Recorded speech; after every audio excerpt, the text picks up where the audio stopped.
G'day beautiful people, welcome back. Today we're going to take a look at my rework idea for Gideon. Before we get into the video, like usual, I'd like to say that when I do these rework videos, I do look at other people's stuff. I look at the character's history and I look at community members' suggestions. In some cases, I go agree with those suggestions and give them a shout out, perhaps adding some minor tweaks. In some cases, I won't, and in those instances, I may, provide some feedback. Whether it be positive or negative. Any feedback that is given is not an invitation to ridicule, and that is not me ridiculing that person. If I'm ridiculing someone, you'll know. As far as my videos go, my intention is to be as inventive and out there as possible, but in a lot of instances I do keep parts of the hero's kit intact because it works very well for them.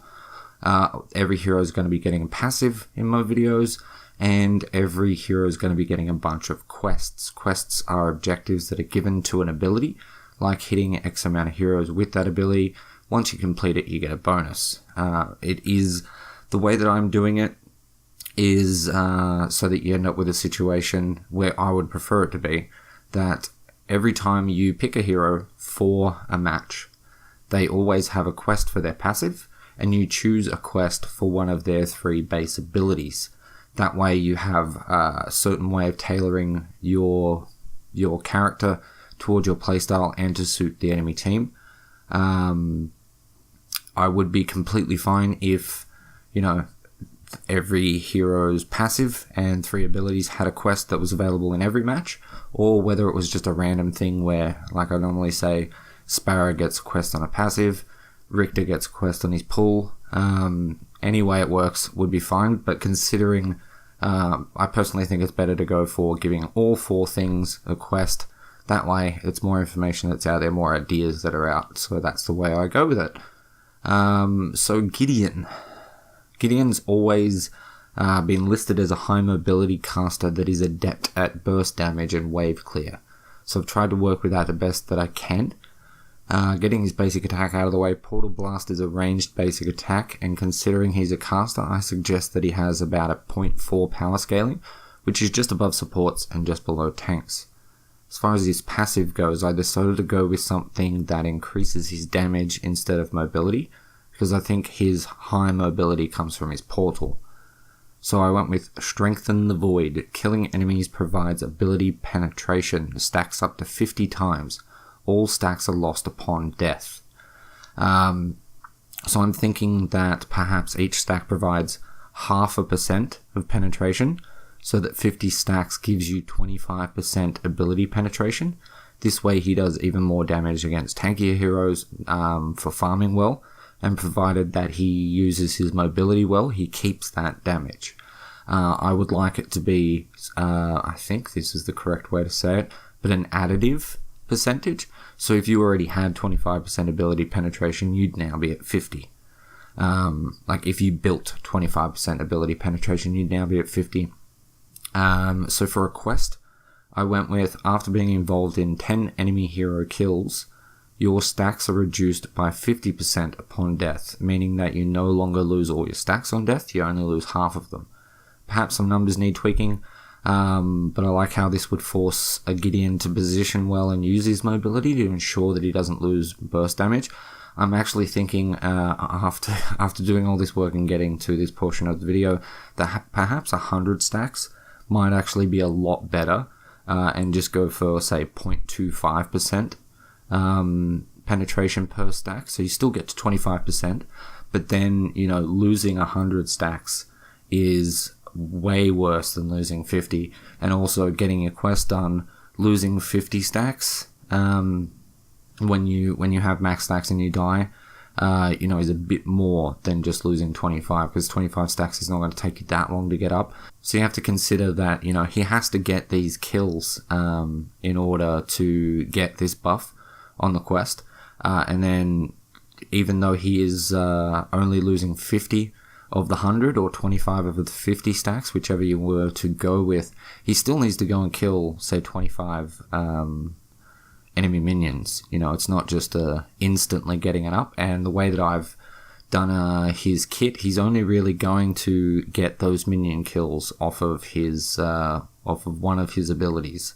So, it's not going to be a matter of spam, spam, spam back up to max stacks. There is going to be a bit of time involved in getting back up there. For his first ability, I have gone with Void Tether. So, you already know Tether. It's been around on Gideon before. But I want it to be a projectile skill shot that reduces movement speed and deals damage 5 times over 2.5 seconds.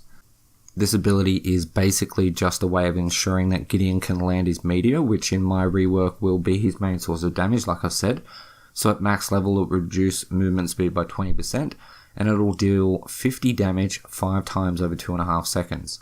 For the quest I went with, after hitting 15 enemy heroes with Void Tether, movement speed debuff is increased by 50%, so that'll mean that the ability now reduces movement speed by 30, so it's an extra 50% of what you already had. So my aim for this was to give people an option to make their Cosmic Rift easier to hit via this quest. Now next up we have Cosmic Rift. Gideon rips meteors from the sky that deal damage 3 times over 2 seconds. My suggestion is that this ability does 2 instances of damage that are equal to 25% of the total damage each. And the third one does 50% of the damage. So after confirming the ability, the first meteor strikes after half a second, the second meteor strikes half a second after that, and then the third one strikes a second later. So for the quest I went with, after landing Cosmic Rift on 30 enemy heroes, all damage is done at once, 0.5 seconds after the confirming of the ability.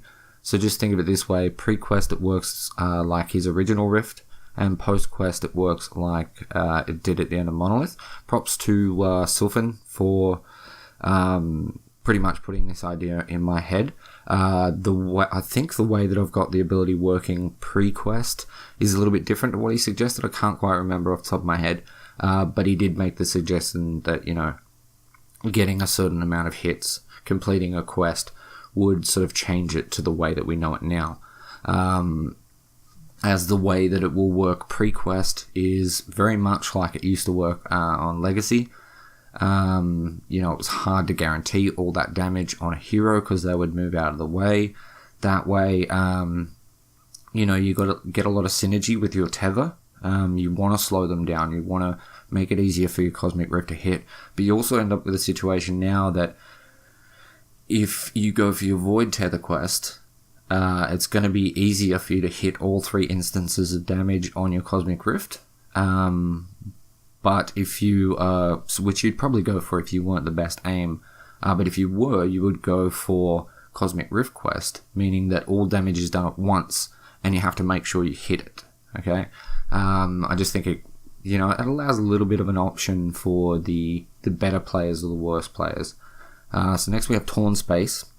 I've seen a few suggestions saying, including Sylphan's, that Talon Space should be removed and combined with his ultimate instead, which honestly I understand, but I think is a bad idea. So I chose to keep it in, as I think he should have his main damage come from his Rift and his ultimate. Rift for his disgusting poke, and his ultimate for teamfights. So with that said, this works as per usual, and the quest would read, after last hitting 100 minions, Talon Space also provides a 25% movement speed buff upon landing. This may perhaps need to be buffed because it does need to be balanced against the other two. Is 25% movement speed after you teleport as strong as increasing the movement speed slow on Void Tether? Is it as strong as creating a Cosmic Rift that does all its damages at once? Perhaps not. Last up, we have his ultimate Black Hole. The only thing I am suggesting here is to put it back the way it bloody was. A high damage ability with no stun, no pull, no nothing. Okay, so I suppose I'd be okay with it pulling slightly, as it makes sense. It is a black hole after all. Now, I'm not sure how close I got the stats to the way they were before he was reworked, but I think they're close, as it used to be very high damage, very high power scaling, and it would allow you to get, with a full power build, it would allow you to get to about 1500 damage on his ult. I think it's very important to bring this ability back to being a high damage ability, as Gideon is one of the 3 heroes that can actually take full advantage of the area within Dekka's ultimate. with, no offense to any Gadget players, but with Gadget being kind of a noobish hero towards the end of Legacy, or perhaps all the way through Legacy, Monolith rather, and not being used that much, with Howitzer falling off as much as he did, and Gideon losing all of the damage on his ultimate. Dekka's ultimate was pretty much, well, not useless. Okay, I was gonna say useless, but I'm reconsidering that wording, because it wasn't completely useless. But there was no one that could really be relied on to do damage in every single part of the area within Dekka's ultimate, which I just think was dumb. It just removed synergy. It helped Dekka fall off a little bit. It was just a dumb idea.